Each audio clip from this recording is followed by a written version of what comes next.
Why do Finnish and Hungarian belong to the same language group, despite their countries being over 1,500 kilometers apart? The story behind the Finnish and Hungarian languages goes back to roughly 6,000 years ago, near the Ural Mountains, whose small population spoke what is known as Proto-Uralic.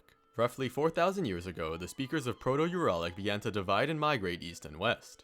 This period is when the language was traditionally believed to have evolved into two main branches based on linguistic reconstruction, Proto-Finno-Ugric to the west and Proto-Samoyedic to the east. However, experts have questioned these groupings, arguing that there was no clear split between the two main branches. Instead, Proto-Uralic may have diversified into multiple second-order languages like Sami, Permic, Samoyedic, Finnic, Ugric, including Hungarian and others. Regardless, 3,000 years ago, either Proto-Uralic or Proto-Finno-Ugric speakers moved northwest and arrived in modern Finland, developing Proto-Finnic dialects. These dialects saw notable differences with their counterparts in neighboring areas, explaining the modern discrepancies between Finnish and Estonian.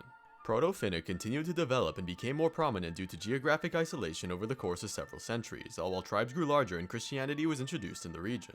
By the 13th century, early Finnish was widely spoken by the local population, even after the Swedish conquest.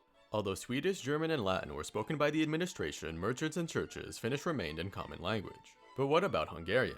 How did a language in the same family end up so far away?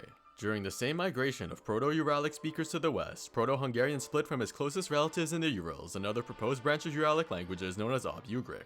It adopted features such as certain vocabulary and sounds with other Uralic languages that move west, notably the Permics found in modern Russia, with no other Uralic languages sharing such aspects. For centuries afterwards, Proto-Hungarian speakers traveled through Eastern Europe, changing lifestyles from hunter-gatherers to nomadic cattle farmers before moving south near the Black Sea, ruled by the Hunnic tribe after the fall of Attila's empire.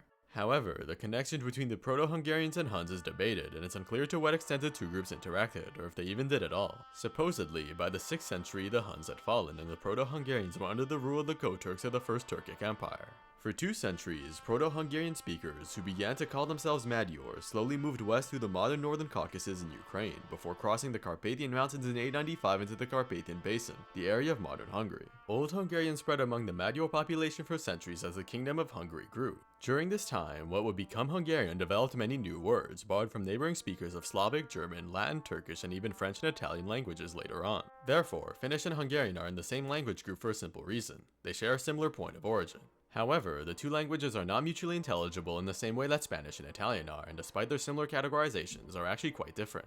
Unlike Latin, which fell out of use in many places by the fall of Rome 1500 years ago, the split between the Finnic and Ugric branches of Uralic happened over 4,000 years ago. Finnic languages, notably Finnish, were influenced by its western migration as well as German from traders, Latin from Christians, and Swedish from Sweden's occupation. On the other hand, Ugric languages, notably Hungarian, was influenced by Permic peoples, followed by a journey southwest which gave it Turkish, Slavic, German, and Latin aspects.